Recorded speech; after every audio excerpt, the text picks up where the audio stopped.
More than 6,000 targets struck in 15 days, 90 more in a single night, and yet the most valuable targets on the island were left untouched. Think about that for a moment. Late Friday night, March 14th, 2026, American forces launched a large-scale precision strike against Kharg Island, the single most important oil export terminal Iran possesses.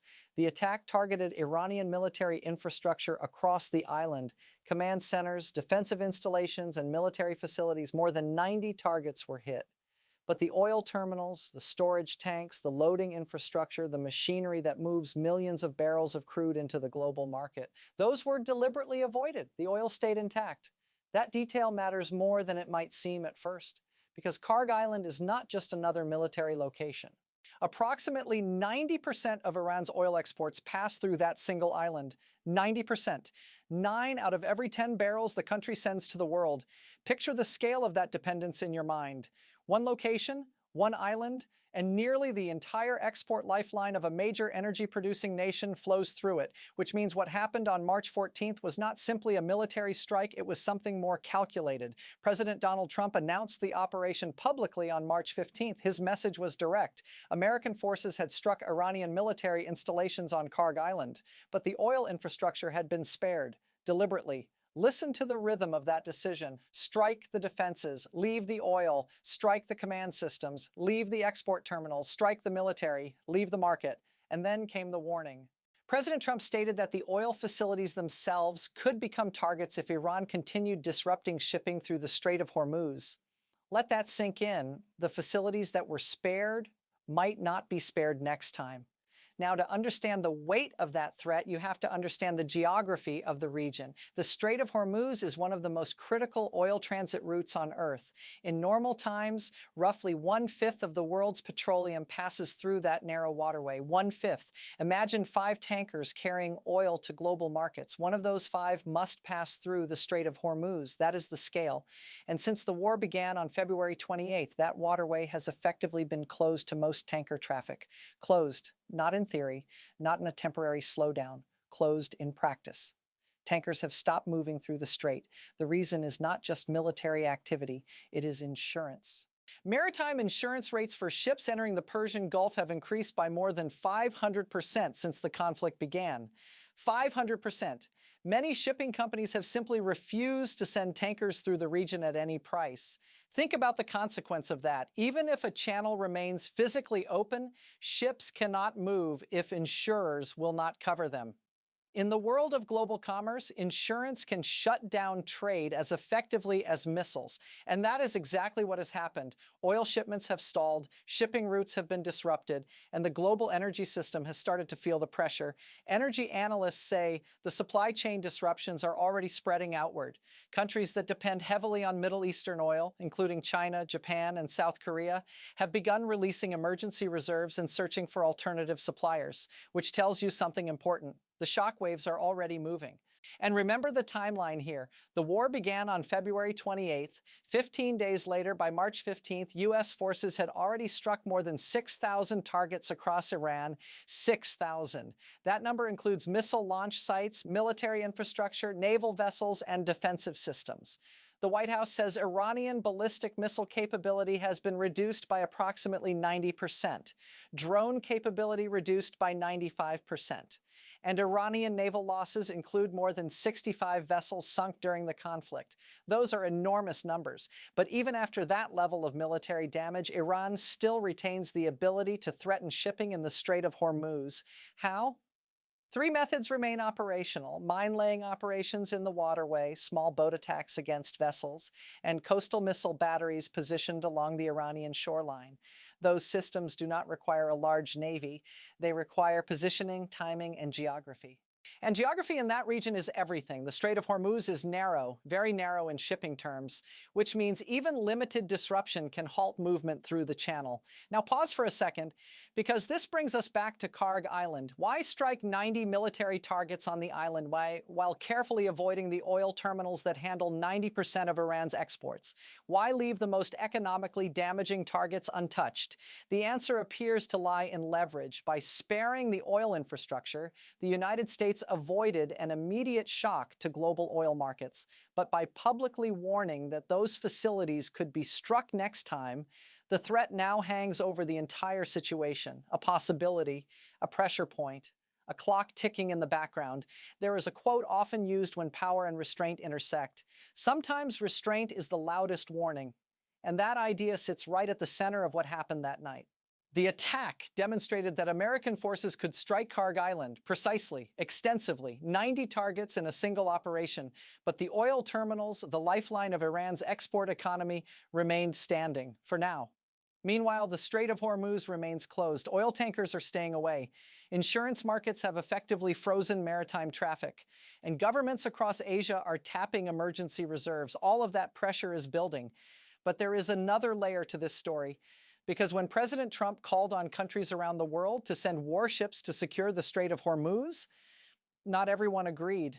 In fact, some of the most important responses came in the form of refusal. France, for example, declined to send a fleet explicitly. The French Foreign Ministry stated it did not agree with deploying naval forces to the strait under the American request. Other European nations have also declined to commit naval forces to offensive operations in the Persian Gulf. That hesitation changes the dynamics of the entire situation. Because securing a waterway that carries 1/5 of the world's oil is not a small task. It requires ships, coordination, international participation. And right now, that coalition is not forming the way Washington hoped, which raises the question that now sits quietly at the center of the crisis. If the Strait of Hormuz remains closed, and if the next strike does target the oil infrastructure at Kharg Island, what happens then? Because the response from Tehran suggests something important. Iran's foreign minister has already issued a warning about what could happen if Iranian energy infrastructure is attacked. And the consequences of that threat stretch far beyond one island, far beyond one strait. In fact, they reach into oil fields and energy installations across the entire Middle East. And what Iran said next begins to reveal just how wide this conflict could become. But to understand that part of the story, we have to look closely at the response coming from Tehran and what that response might mean for every oil facility in the region. The warning came quickly. Not hours later, not days later, immediately after the strikes on Kharg Island were confirmed, Iran's foreign minister, Abbas Araghchi, responded with a statement that drew a very clear line. The war, he said, could end only under two conditions. First, guarantees that new attacks would not happen again. Second, compensation for the damage already caused. Those were the terms he described. And then came the warning that followed. If Iran's energy infrastructure were attacked, Tehran would strike the facilities of American companies operating in the region. Pause there for a moment. Because that sentence changes the map of the conflict. American oil companies operate extensively throughout the Middle East. Their infrastructure is spread across several countries: Saudi Arabia, the United Arab Emirates, Kuwait, and Qatar. Production platforms, refineries, storage terminals, transport facilities, energy infrastructure spread across thousands of miles of desert coastline. Now imagine what Iran's warning means in practical terms. If Iranian oil terminals are destroyed, facilities tied to American companies across the region could become targets. That is the threat Tehran delivered. And when you look at the geography of the Middle East energy network, you begin to see why that warning carries so much weight. The region's oil infrastructure is not concentrated in a single location, it is distributed. Saudi Arabia operates some of the largest oil production facilities on Earth. The United Arab Emirates has built massive export terminals and refining operations. Kuwait maintains large-scale production and shipping systems. Qatar, one of the world's largest exporters of liquefied natural gas, runs complex energy infrastructure along the Persian Gulf coastline. All of it sits within reach of Iranian missiles and drones. That fact has shaped how regional governments are reacting to the conflict. Publicly, Saudi Arabia has expressed support for American actions, but privately, Saudi officials have conveyed concern that strikes on Iranian oil facilities could provoke retaliation against Saudi energy infrastructure. And Saudi oil installations are geographically vulnerable. Think about the distance involved. Across the Persian Gulf, the distance between Iranian territory and Saudi oil facilities can be measured in a few hundred miles. Missiles can cover that distance quickly. Drones can travel it as well, which means escalation in one direction could rapidly produce consequences in another. The United Arab Emirates has taken a slightly different approach. Publicly, it has neither condemned nor openly supported the American strikes on Kharg Island, a neutral position. But quietly, the country has increased security around its own energy infrastructure. That quiet response reveals something important. Neutral language does not mean neutral concern. Meanwhile, Qatar occupies a particularly delicate position. Qatar has already intercepted incoming missiles during the conflict. Its defense systems have successfully stopped those attacks, but the country has not committed to supporting offensive operations in the Persian Gulf. And the reason for that caution lies partly in geography. Qatar shares the Persian Gulf with Iran. It also serves as a major natural gas exporter with infrastructure that could be vulnerable to regional escalation, which creates a strategic balancing act. Support security operations, but avoid becoming a direct participant in a widening conflict. These reactions across the region show something subtle but important. Every government involved understands the stakes for energy infrastructure. Because the global energy system is tightly connected, oil flows from multiple countries into shared shipping lanes. Gas exports move through specialized terminals. Tankers cross narrow waterways like the Strait of Hormuz. And when disruptions appear in one part of that system, the consequences ripple outward. That ripple has already begun. Global shipping companies have started rerouting vessels away from the Persian Gulf. Think about what that means in terms of time. Routes that once passed directly through the region now swing around longer paths. Weeks can be added to delivery schedules, costs increase, fuel consumption rises, supply chains stretch, and when shipping routes change, the effects travel far beyond oil. Manufacturing systems around the world rely on global shipping schedules that are tightly coordinated. Factories depend on parts arriving at precise times. Delays in shipping can ripple into production slowdowns. Those disruptions are already beginning to appear, which brings us back to the core strategic calculation behind the decision to spare the oil infrastructure on Kharg Island. Because leaving those facilities intact did something very specific. It prevented an immediate shock to global oil supply. But it also created leverage. The threat now exists. If Iran continues disrupting shipping through the Strait of Hormuz, those facilities could be targeted in the future. That possibility sits like a weight on the global energy market. Energy economists have been calculating what could happen if two things occurred at the same time. First, the Strait of Hormuz remains closed. Second, regional oil infrastructure begins to be destroyed. Those two factors together could remove roughly 20% of the world's oil supply from global markets. 20%? Picture the scale of that loss. If the world produces 100 barrels of oil, 20 of them disappear, gone. That level of disruption has historical echoes. Energy economists point back to the oil crises of the 1970s as the closest comparison. Those crises produced dramatic price increases and global economic disruption.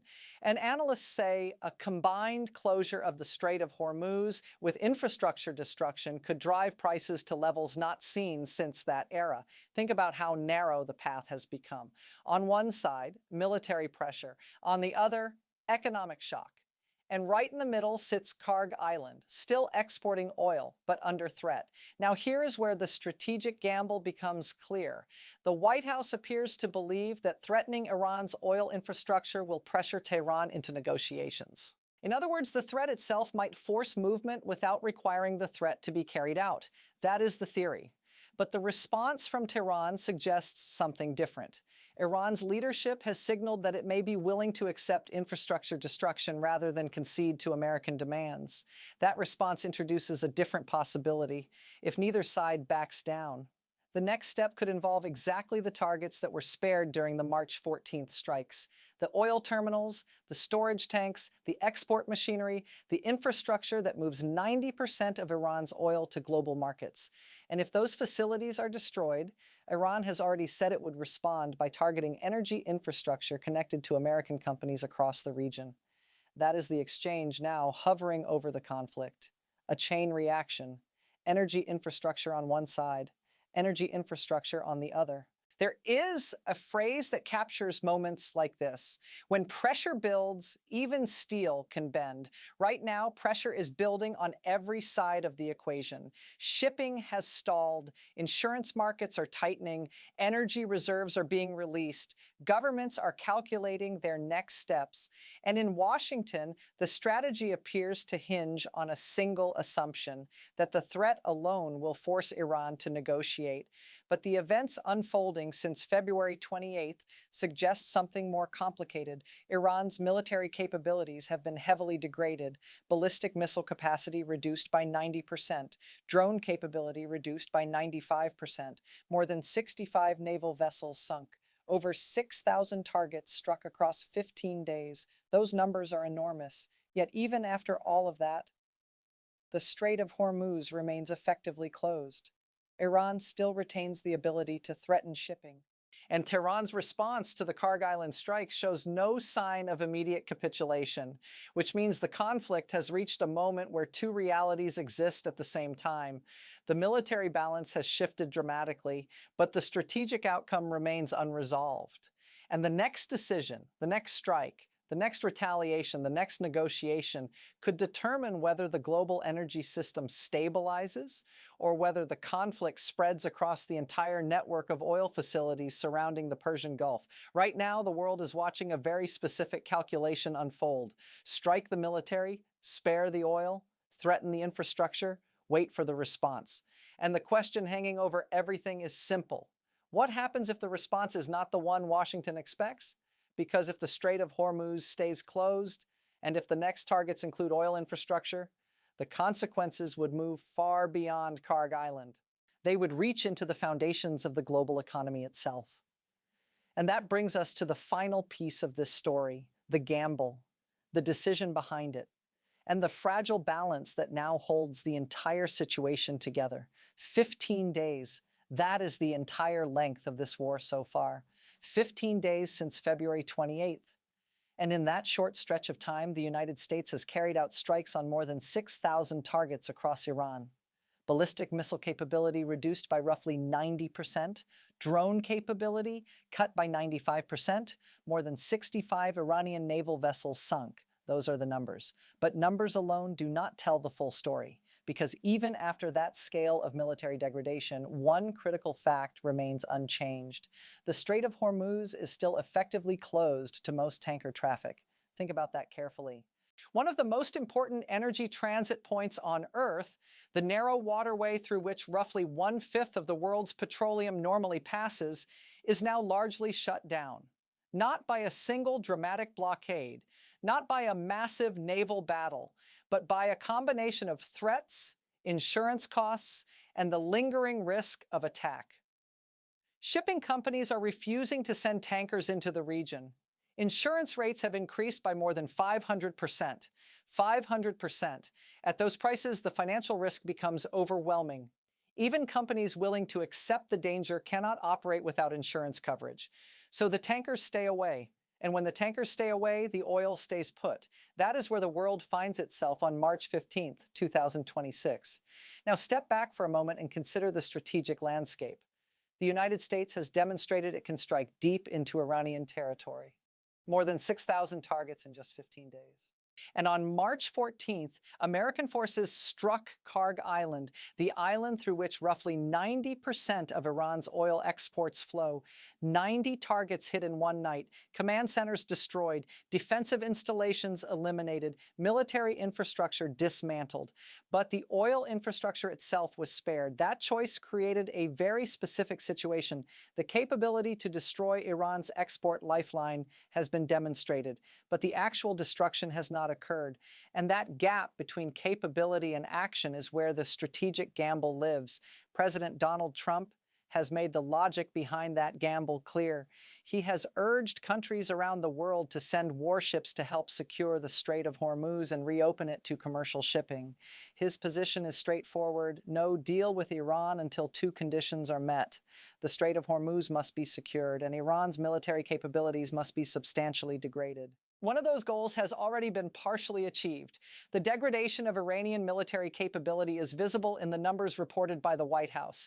But the other objective, reopening the strait, remains unresolved. Which brings us back to the international response. The United States asked for help, for naval forces, for participation in securing the strait. But that request has received a mixed reaction. France refused to send a fleet. The French Foreign Ministry stated clearly that it did not agree with deploying naval forces to the Strait of Hormuz under the American request. Other European nations have also declined to commit naval forces to offensive operations in the Persian Gulf. That hesitation matters because maintaining open shipping lanes in a region under active threat requires coordination. It requires ships. It requires surveillance. It requires international participation. And without that participation, the task becomes far more difficult. Meanwhile, the global economy is already feeling the strain. Shipping routes have been altered. Cargo vessels are rerouting around the Persian Gulf. Delivery times are lengthening, costs are rising, supply chains are adjusting. These changes are not theoretical. They are happening now. Manufacturers are recalculating shipping schedules. Energy buyers are drawing down reserves. Countries dependent on Middle Eastern oil are searching for alternative suppliers. China, Japan, South Korea, nations that rely heavily on energy imports from the region have begun releasing emergency oil reserves in response to the disruption. Think about what that tells you. Governments do not open emergency reserves lightly. Those reserves exist precisely for moments when supply disruptions threaten national energy stability. And yet, even with reserves being released and shipping routes shifting, the core problem remains unresolved. The Strait of Hormuz is still largely closed. And the threat to oil infrastructure has not disappeared. Energy economists have examined what could happen if two events occur at the same time: a continued closure of the Strait of Hormuz and destruction of regional oil infrastructure. Together, those two factors could remove roughly 20% of global oil supply from the market. 20%. That number echoes through energy history. The oil crises of the 1970s produced dramatic price shocks when supply disruptions hit global markets. Analysts say a similar level of disruption today could push oil prices to levels not seen since that era. But the current strategy appears designed to avoid that outcome. Strike military targets, degrade capabilities, apply pressure, but stop short of destroying the infrastructure that keeps oil flowing, at least for now. That balance is delicate, because Iran has already issued a warning. If its energy infrastructure is targeted, Tehran has said it would strike facilities connected to American companies operating throughout the region: Saudi Arabia, the United Arab Emirates, Kuwait, Qatar, countries where American energy companies maintain operations and infrastructure. That threat introduces a chain reaction. Attack one set of facilities, risk retaliation against others. And those facilities are scattered across the Persian Gulf energy network, which means the conflict could expand far beyond a single island, far beyond Kharg Island, far beyond even the Strait of Hormuz. The entire regional energy system could become involved. There is a quiet phrase that often surfaces in moments like this: the edge of history is rarely loud. Right now, the world stands close to that edge, not because of a single explosion, not because of one dramatic moment, but because of a sequence of decisions unfolding step by step. First, the war began on February 28th. Then the strikes expanded across Iranian military infrastructure. 6,000 targets in 15 days. Then Kharg Island was struck. 90 military targets destroyed. The oil infrastructure left untouched. Then came the warning: oil facilities could be targeted next time. At the same moment, the Strait of Hormuz remains closed. Insurance markets have frozen tanker traffic. Global shipping routes are shifting. Emergency reserves are being released. And governments across the world are watching two capitals very closely: Washington and Tehran, because the next move, whichever side makes it, could determine whether the crisis begins to stabilize or whether the pressure breaks the fragile balance that currently exists.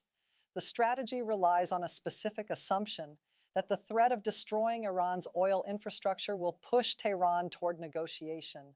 But Iran's response so far suggests it may be willing to endure infrastructure damage rather than accept those terms. If that is the case, the next stage of the conflict could test the limits of that strategy. And if those limits are reached, the consequences would not stay contained within the Persian Gulf. They would travel outward through oil markets, through shipping networks, through supply chains that connect factories, ports, and economies around the world, all of it connected to one narrow waterway, one island, and a series of decisions made over 15 days. 15 days. Sometimes history turns on moments that feel almost ordinary at the time: a strike, a warning, a refusal, a decision not yet made. And somewhere inside that sequence, the balance of the global economy now hangs, quietly, waiting.